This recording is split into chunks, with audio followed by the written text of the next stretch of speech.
pessoal, tudo bem? Sejam muito bem-vindos a mais um episódio do podcast Anexados.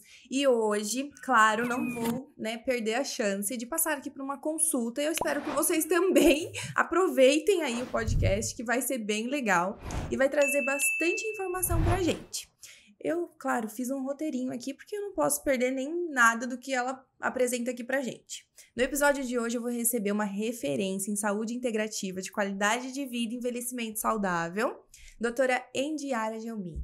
É isso mesmo. Doutora Endiara tem uma trajetória marcada por um olhar cuidadoso sobre a saúde. Atua como lipedema, menopausa, reposição hormonal masculina, envelhecimento saudável e também já foi radiologista. É isso mesmo, seja muito bem-vinda, doutora Endiara. Obrigada, Karina, é um prazer estar aqui esbanjando conhecimento, e atualizando a população sobre tudo que a gente vai trazer, não perca. Isso mesmo, vamos lá.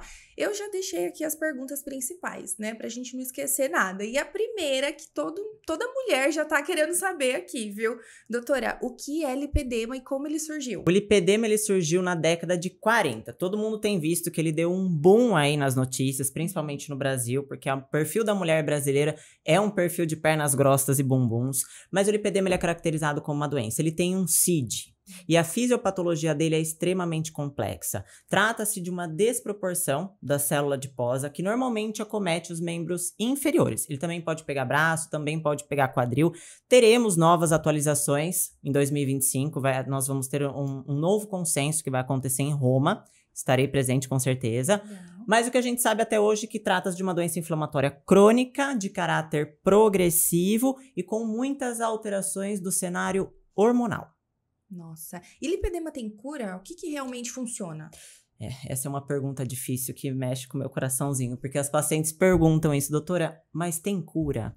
Na verdade, o lipedema ele não tem cura, ele tem controle.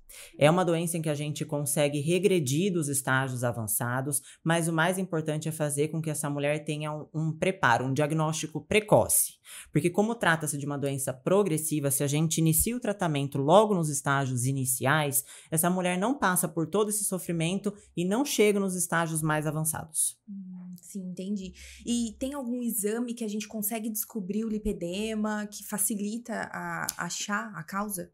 Não é tão simples assim, o diagnóstico ele ainda é clínico, precisa ser através de um especialista, de um médico, de um profissional da área da saúde que tenha feito formação e curso sobre o lipedema, porque como trata-se de uma doença do tecido gorduroso, existe sim marcadores inflamatórios no exame de sangue. Também temos lá na clínica os testes genéticos, mas ainda assim todos nós, o Conselho Federal de Medicina e Mundo Afora preconiza que o tratamento e o diagnóstico sejam feitos por especialistas.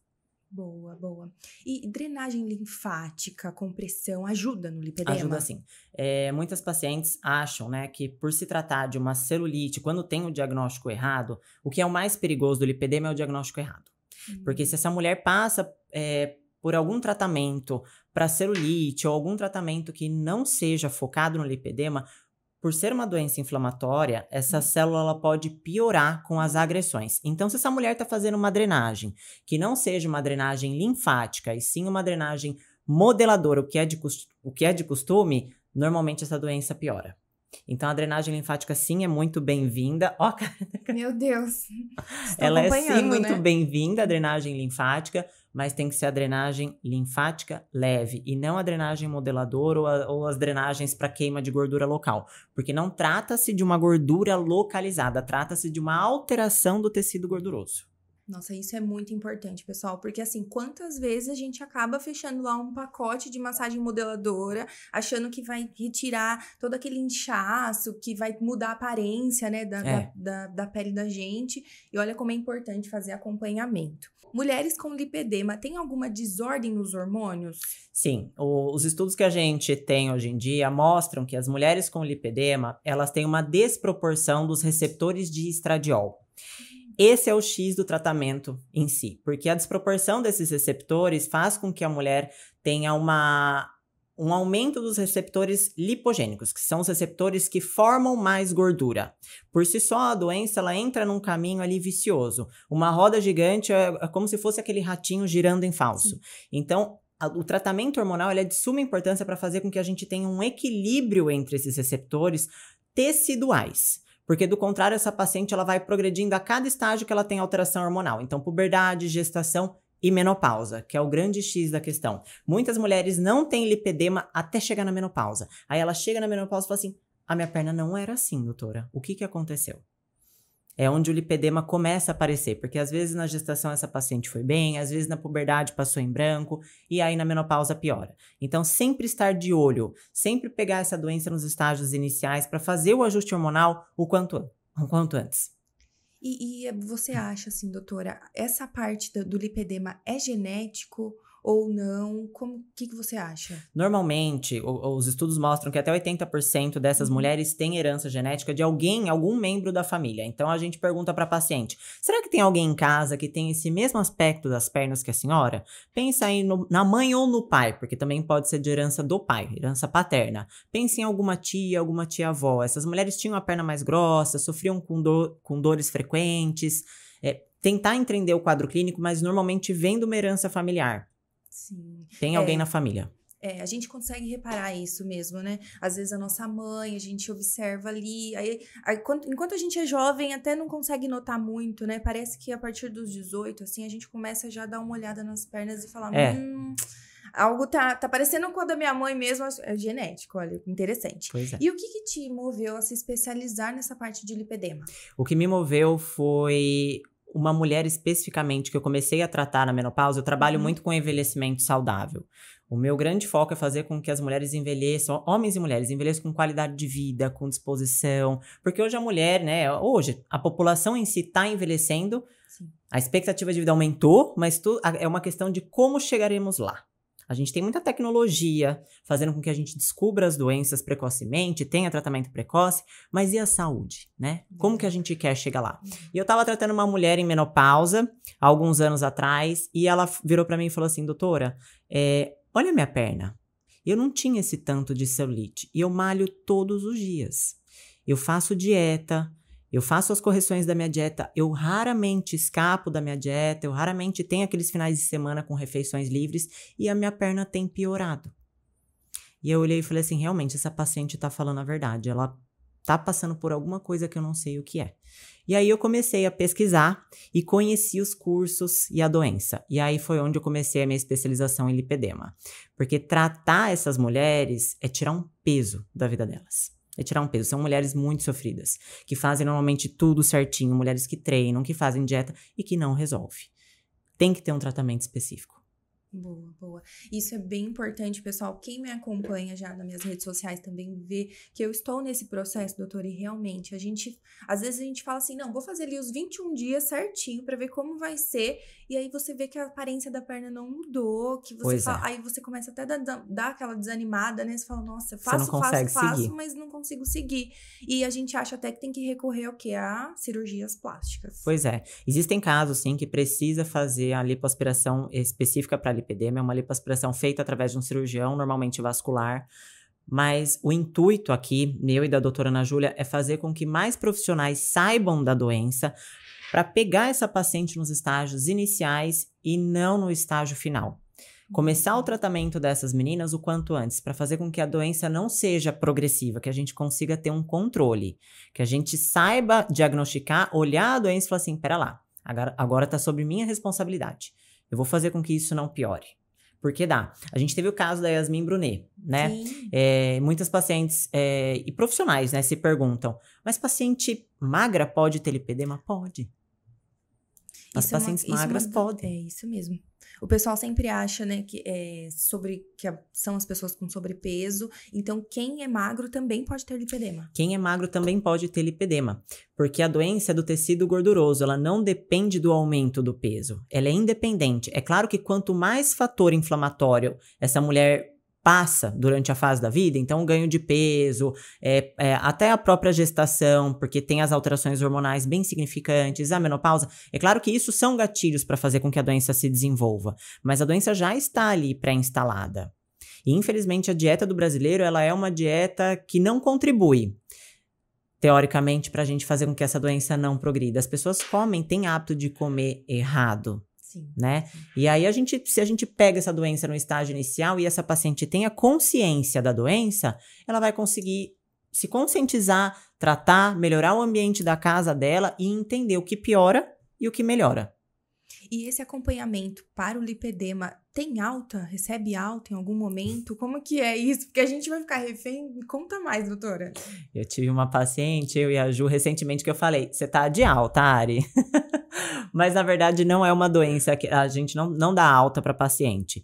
Chega um momento em que essa paciente ela não precisa voltar com frequência. Entendi. Ela precisa apenas ter um controle. Se essa paciente já tá num equilíbrio hormonal, já fez os ajustes hormonais, o ajuste da dieta, tá treinando, percebeu já a melhora do aspecto da perna e tá feliz, é só um controle. Mas a doença, como ela não tem cura, qualquer desajuste que dê ali, essa doença pode voltar, pode piorar novamente. Então, a gente não dá alta, mas a paciente sabe e aprende a conviver muito bem, com o coração tranquilo e feliz. Esse é o objetivo. Tornar as mulheres... Ter um acompanhamento. Legal, legal. E eu quero saber quem são os profissionais habilitados para o lipedema. Hoje a gente tem a formação do lipedema, onde a gente passa por cursos de especialização. Tem algumas pós-graduações já no Brasil que estão fazendo parte da formação de mais profissionais, mas o profissional ele precisa estar habilitado, pelo menos ter passado por um curso de especialização para tratar essas pacientes. Muitas pessoas falam, eu trato lipedema, mas se a gente não tem ali o foco da especialização, fica um pouco mais difícil, porque é uma doença extremamente complexa. É um cenário inflamatório crônico difícil. Essa doença, ela consta com fibrose, com marcadores ali que não são tão simples de reduzir.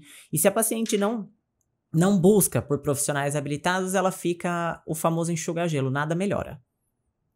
Fica cansativo. Fica cansativo. A gente fica sempre recorrendo, né, a buscar ali que melhore a aparência daquilo.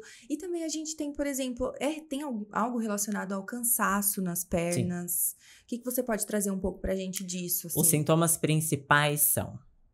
Pode ter um inchaço dos membros inferiores, mas se essa paciente está nos estágios iniciais, ela não vai sentir inchaço com tanta frequência. Dor nas pernas e nos membros acometidos, mas essa dor não necessariamente é uma dor palpável, sólida, igual uma dor de cabeça. Normalmente é só uma vontade de colocar a perna para cima no final do dia. Sim. É a mesma coisa que a gente fala assim, você lembra da orelha ou do nariz ou da sua boca no final do dia? A paciente fala, não, mas e da perna?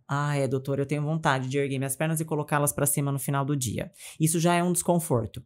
Tem também as alterações de microcirculação, então essa paciente ela fica roxa com mais frequência, qualquer batidinha em canto de mesa, forma uns hematomas, tem mais propensão a ter varizes e problemas vasculares, também hiperemia no local, é uma perna que já tem aquele aspecto mais em casca de laranja.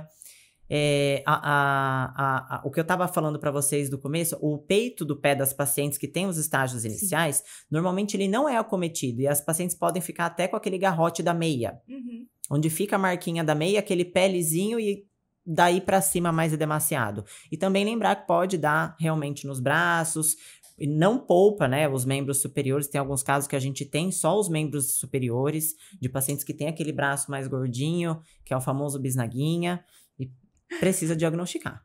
É isso mesmo. E ainda sobre essa parte de emagrecer, o sobrepeso, porque muitas mulheres têm dificuldade, né, com essa parte de emagrecer, mesmo com dieta, com treino. Pois é. O lipedema, ele precisa ter dieta e treino específico. Senão, não resolve. Não resolve. Essa paciente, ela tem uma tendência a ter uma deficiência de massa magra e uma dificuldade extrema do ganho da massa magra. Então, se ela não ajustar com um profissional que tenha feito ali a especialização para trabalhar com essa doença, ela não vai conseguir melhorar o aspecto da perna, não vai conseguir melhorar normalmente a sarcopenia, que é essa deficiência da massa magra já pela própria doença, e também não vai conseguir melhorar o peso, que é o principal. E quantas mulheres, assim, a gente faz dieta, a do ovo, todas, né? Todas possíveis a gente faz aí e não resolve. Até em busca sempre de chás pra ver, é retenção isso, não é possível, né? Até mesmo as meias, né, de compressão, a gente fica ali, vou usar o dia todo, porque aí chega a noite ainda tem aquela aparência, aperta, incomoda, é complicado. Então a gente vê que não é uma coisa, né? Tem um olhar e precisa fazer todo um acompanhamento mesmo. Tem que ter um acompanhamento. Principalmente de um profissional de nutrição, um nutricionista junto com o médico.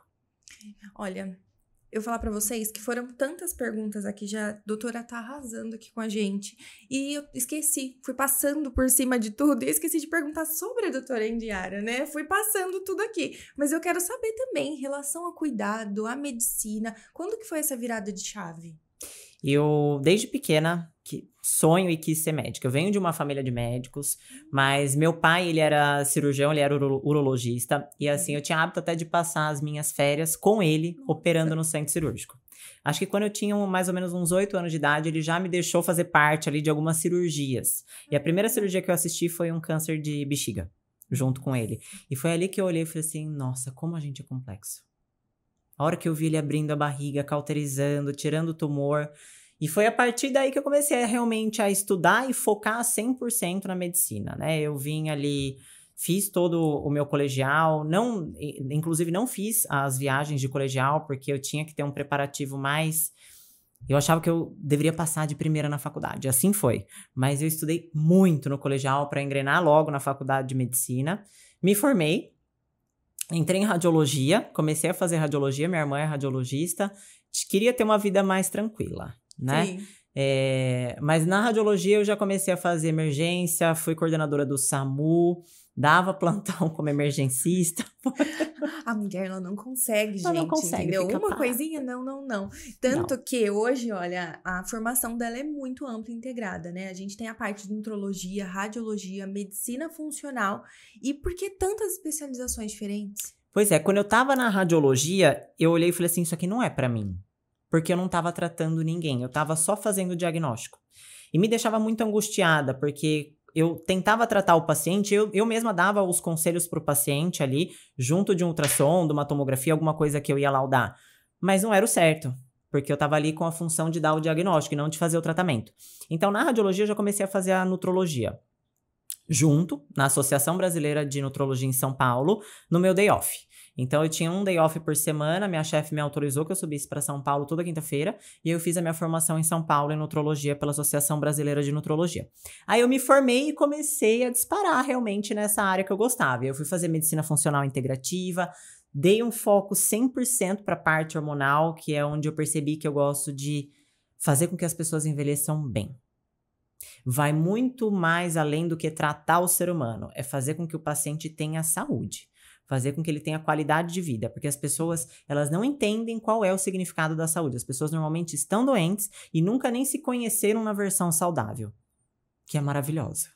Então é para isso que eu tô aqui. E a parte hormonal realmente foi assim a minha paixão. Menopausa, envelhecimento masculino. E envelhecer é sobre ter os hormônios ajustados. Então foi onde eu disparei a estudar.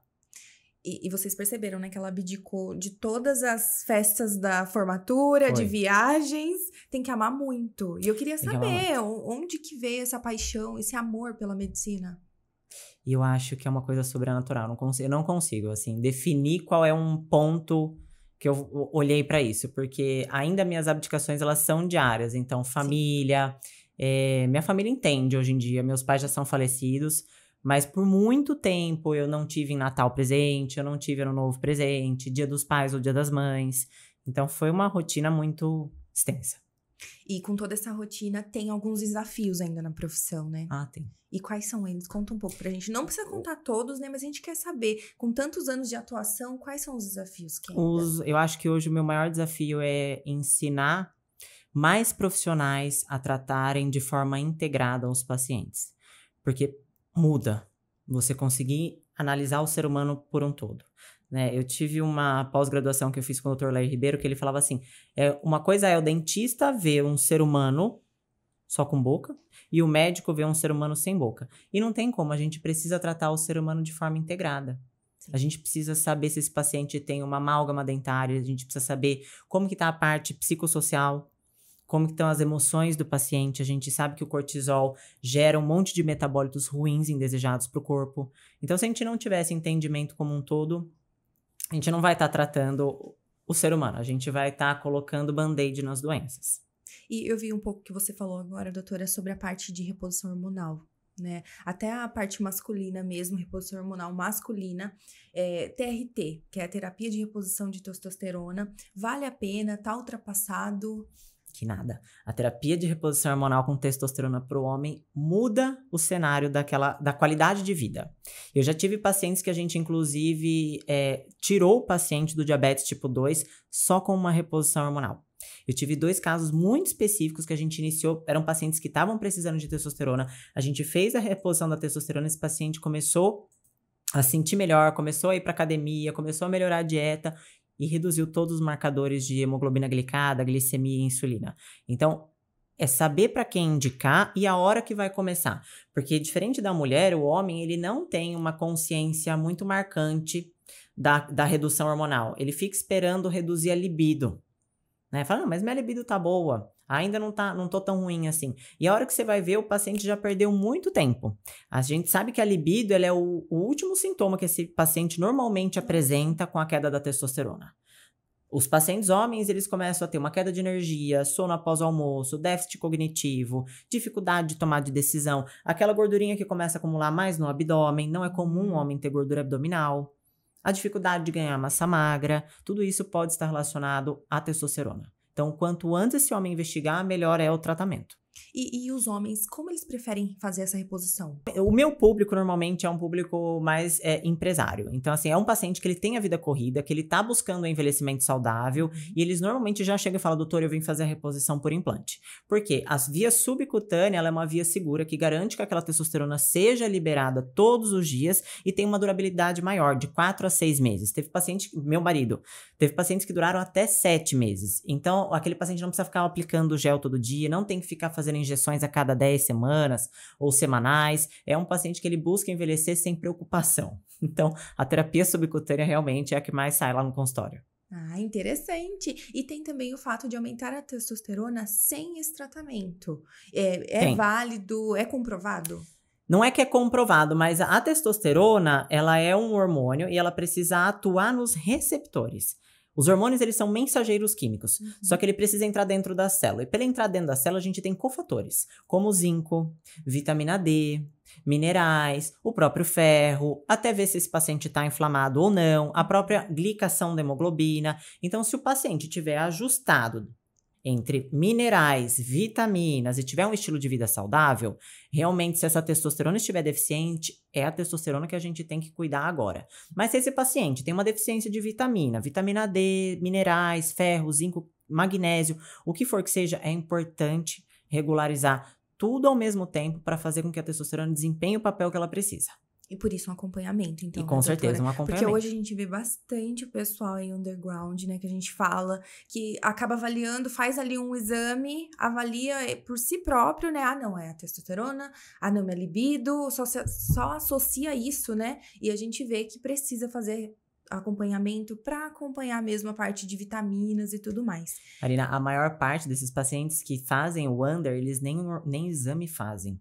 O que é muito preocupante, porque nesse ambiente de academia, os pacientes acabam indo para o mundo 100% das terapias injetáveis intramuscular. E a gente não tem total discernimento se esses hormônios aplicados são o que realmente estão ali no rótulo.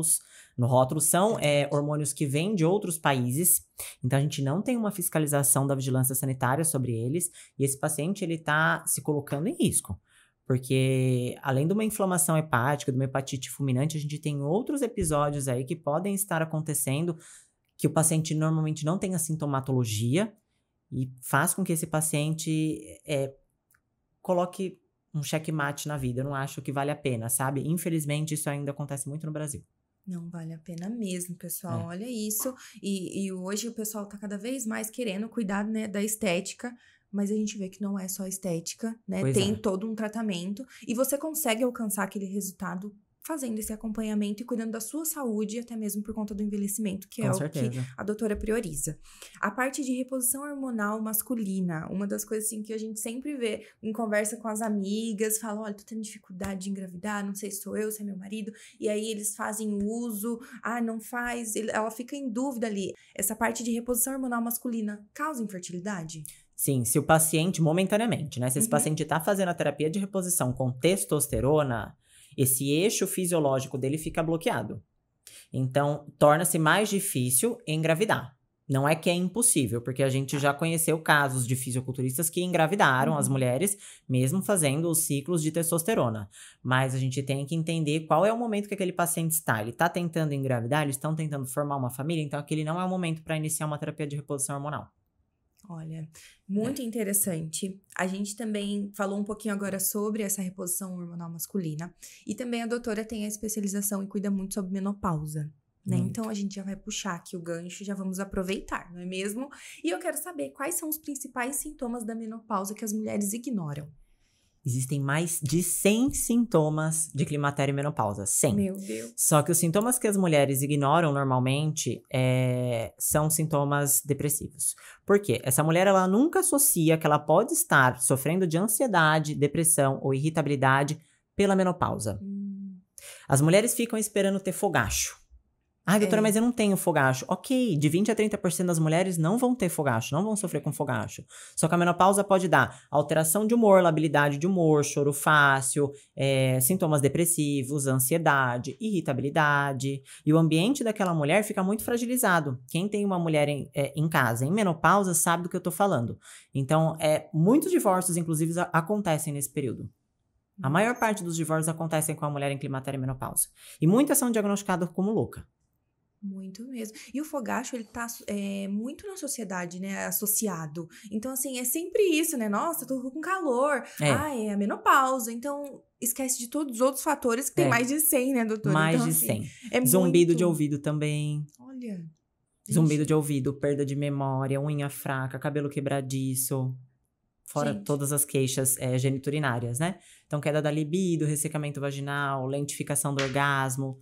Ixi, eu fico até amanhã falando de menopausa. Meu Deus. Então, vamos aproveitar. E tem uma reposição hormonal na menopausa? Faz bem? Aumenta o risco de câncer? Conta pro pessoal. Esse daí foi um marco. Porque os médicos que pararam de estudar ali perto dos anos 2002, 2004, falam que os hormônios causam câncer. Mas o que a gente tem hoje são os hormônios isomoleculares, hormônios bioidênticos. Esses hormônios, a partir aí da década de 2000, foram estudados e vários, assim, longos estudos clínicos randomizados já comprovaram que a terapia de reposição hormonal com estradiol bioidêntico, ela previne o câncer de mama na mulher. Os estudos anteriores que a gente tem aos anos 2000 falam sobre os hormônios sintéticos, que é o Premarin, que é a urinoterapia de égua. Então, como que era feito isso antigamente? Pegava-se a urina da égua, prenha, e fabricavam-se os hormônios. E davam para reposição hormonal. Então, tem uma incompatibilidade química entre os hormônios da égua e o hormônio do ser humano. Então, nesse estudo, que foi o WHI inicial, chama WHI o estudo, foi se comprovado que esses hormônios sintéticos pioravam o ambiente de trombose e câncer. A partir daí, surgiram os hormônios isomoleculares com novos estudos que realmente provam que isso previne o câncer. Nossa, muito interessante. São 2 cenários, então o médico tem que estar sempre atualizado. Sempre atualizado mesmo, gente. Procura um profissional, aproveita isso. Procura a doutora Indiara, na verdade, né? Pra vocês ficarem sempre por dentro. E eu tô ali na casa dos 30 já, né? E eu quero saber menopausa precoce antes dos 40. Tenho várias pacientes, você acredita? Eu acredito. Várias. Eu tenho várias pacientes, acho que mais de 10 pacientes em menopausa precoce. A menopausa precoce, ela é isso. É a menopausa, que é a pausa da menstruação antes dos 40 anos de idade. É importante fazer check-up, porque hoje a mulher, ela vive num ambiente de muito estresse. E o estresse, ele pode ser, sim, um causador de menopausa precoce. Eu tenho 2 pacientes que tiveram um estresse muito agudo, um estresse, assim, emocional mesmo, e o pós-trauma dela gerou a menopausa, das 2. E às vezes a gente consegue fazer a recuperação ali daquela falência ovariana, às vezes não. Às vezes é realmente uma menopausa. Então, o meu conselho é, façam um check-up hormonal. Se vocês têm acesso aos exames, façam um check-up o quanto antes. Monitorem seus hormônios. Sim. Não esperem chegar aos 40, 45, 50 para começar o check-up hormonal. E monitorando essa parte de hormônio, aqueles hormônios bioidênticos, o que são? Os hormônios bioidênticos ou isomoleculares, eles são os próprios hormônios que são fabricados pelos nossos ovários. E a gente consegue fazer essa reposição dele de forma personalizada. Então, assim, o quanto que esse estradiol tá fazendo diferença naquela mulher? Se ela precisa repor agora ou não precisa repor? Qual é a quantidade? A gente tem que entender que é aquilo. O hormônio, ele precisa atuar nos receptores. Então, não é só ficar fazendo reposição hormonal. A gente tem que entender o quadro clínico e o exame de sangue dessa paciente. Não é a mesma dose para todo mundo. Cada paciente é como se fosse o DNA. Cada paciente tem a tua dose de reposição hormonal. E qual a melhor forma de fazer a reposição hormonal? De estrogênio, sem dúvida, é a subcutânea, porque a subcutânea ela garante ali que esse estrogênio seja disperso no tecido, caia na corrente sanguínea, tenha ali os índices de liberação diária, fazendo com que essa mulher tenha uma constância, poucas flutuações hormonais, e não tenha as alterações relacionadas à cascata sanguínea de coagulação. Porque quando a gente faz um hormônio oral, que está proscrito já hoje nas mulheres, os hormônios orais eles podem alterar protrombinas e fatores de coagulação no fígado. Então, pode sim gerar um ambiente trombogênico. Quando a gente faz a via subcutânea, a gente garante que isso não aconteça. Mas cada caso é individualizado. Então, a gente dá muita preferência para fazer as vias subcutâneas, mas também pode ser feito via transdérmica ou até agora no Brasil que lançou a via nasal do estradiol, que é o Lenzeto. Nossa. Cada mulher tem que ser analisada como única, porque tem mulher também que a gente contraindica a reposição naquele momento. Uma mulher que você vê que não tá precisando do hormônio, ela tá precisando ajustar a qualidade de vida primeiro. Psicológica, às vezes. Às vezes é psicológica, às vezes ela precisa ajustar a qualidade de vida, senão aquela reposição hormonal não vai ser bem sucedida. Ela pode ter efeitos colaterais. Então, é todo um contexto. O hormônio, ele é mais a cerejinha do bolo do que o bolo. Nossa, que interessante. É bom saber que tem profissionais hoje no mercado, né? Que existem profissionais que, por exemplo, conseguem avaliar o caso de não fazer a reposição. Sim, né? tem várias pacientes que não estão prontas para fazer uma reposição hormonal. Ela pode até precisar, mas ela não está pronta. E ali é onde entra a minha função. Falar assim, olha, agora a gente não vai fazer essa reposição. Agora, primeiro você precisa passar na doutora Ju, a gente vai começar a atividade física, eu vou fazer a reposição de vitaminas, de minerais, a gente vai se ver em 3 meses. Daqui 3 meses, se estiver começando a organizar tudo isso, aí a gente pode pensar na reposição hormonal. E aproveita então, né, para todo mundo que quer já chegar fazendo reposição hormonal, a gente tá se encaminhando para o final, né? E aí eu queria saber, o pessoal que tá acompanhando até agora, ficou aqui com a gente até agora, no Spotify, no YouTube, no Spotify dê 5 estrelas aí pra gente, no YouTube também, comenta, a doutora consegue depois estar entrando em contato, respondendo a dúvida de vocês também, tá bom? Com certeza. E eu quero aqui, que já se encaminhando pro final, eu quero que você dê uma dica sobre vitalidade e equilíbrio pro pessoal que tá em casa. Eu acho que a chave da vida é viver com menos estresse. Porque, assim, bons profissionais, graças a Deus, nós estamos conseguindo formar mais profissionais habilitados, que têm essa visão integrativa. Mas se eu for dar uma dica pro pessoal aí de casa, a qualidade de vida é a vida sem o estresse. Tente encaixar uma qualidade de vida, porque tá todo mundo vivendo no automático. Isso eu acho que é um pouco preocupante. E às vezes a paciente tá tão automática, tá tão estressada, que nada do que você faça funciona naquele momento. Então, é entender um todo da rotina da vida e fazer com que o profissional se encaixe naquele momento. Muito bom, doutora. Muito bom mesmo. Agradeço imensamente por você ter participado aqui com a gente. Até a próxima, né? Fica aqui o convite para você vir mais vezes e trazer mais informação de qualidade pra gente. Tá bom? Obrigada, Carla. Voltarei em breve. Ótimo, pessoal.